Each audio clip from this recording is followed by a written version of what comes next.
Hi, my name is Joe. I have been in Corral for 2 years now, and I'm a sophomore.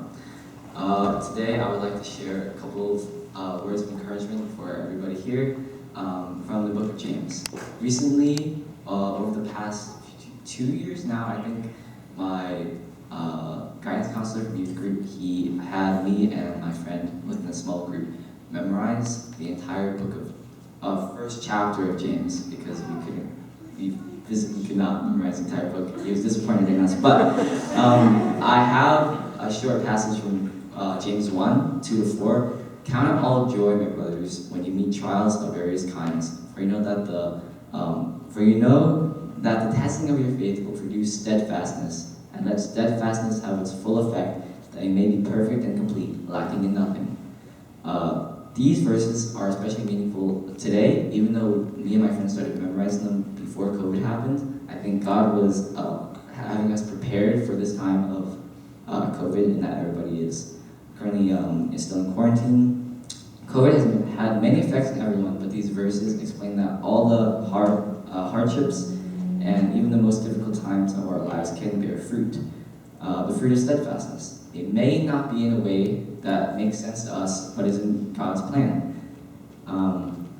In an NIV version of the Bible, the word steadfastness in these verses are actually replaced by perseverance. I think that steadfastness much better describes this time than the word perseverance, because that being steadfast in the word means that there are deep roots anchoring in your faith instead of just like struggling to crawl your way and persevere.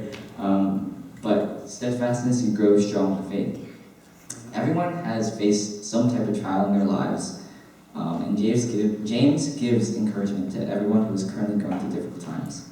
He lets us know that God is all we need to be able to grow and see His purposes in hard times. Then we can be perfect and complete. Thank you.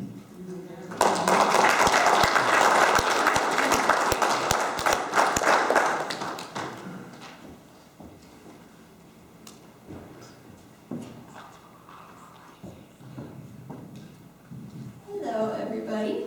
My name is Helen. I'm a junior in high school, and this is my third year in Corral. Today, I'd like to talk about something that I'm sure affects a lot of us, and that is anxiety, or any other extreme emotion like depression, loneliness, or anger. I struggle with anxiety, and I have since about 7th grade. For all of that time, I never really talked to anyone about how I was feeling when I was scared, or what I was actually thinking, and so no one knew what was going on in my mind. When I was scared of something, I would always just go, I would run, I would hide in my bed, and I would cry. And then I wouldn't do what I was scared of. So there were two ways of how people saw me, either very antisocial or just completely scared of everything. And that's not what I wanted to show to people. So over the past year, I've been working on it, and there are 3 things that have helped me overcome that. The first is finding someone to talk to. I know that it's hard sometimes to talk about why you feel the way you do, but finding just one person to talk to is so helpful. Maybe it's a parent or a sibling, a best friend, or your significant other. Having just one person that you trust to listen, to keep what you say confidential, and to not judge you is so important. For me, I started to talk to my best friend, and she struggled with anxiety as well. So she knew where I was coming from, and she was able to understand and walk with me. Because I was talking to her, I was able to start talking to my mom about how I was feeling. So then I had someone who was practically always with me to help me when I was feeling scared.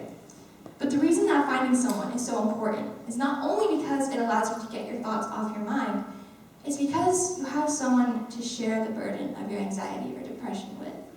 Someone that will understand and know what's happening when you can't say the words, and someone that will be able to help you. Another thing is finding a distraction.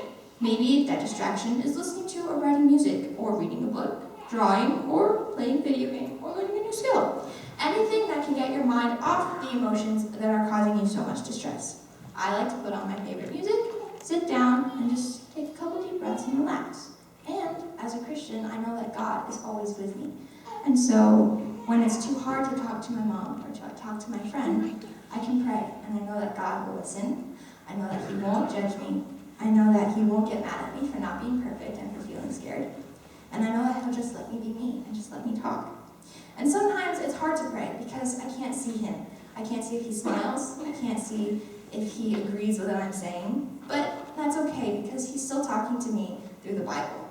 And even if you read the same verse or the same chapter over and over and over again when you're scared, it can still hold the same amount of meaning every time. And for me, one verse I really try to keep in mind is John 14:27, which says, "Peace I leave with you, my peace I give to you. Not as the world gives, do I give to you. Let not your hearts be troubled, neither let them be afraid." This verse holds a lot of meaning for me because it just fills me with so much peace. And that peace is so much richer and so much more complete than anything I can ever find here on earth. Sorry. It's just very comforting to know that God has always been.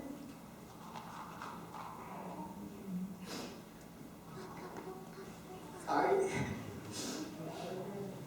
It's just really amazing to have something like that.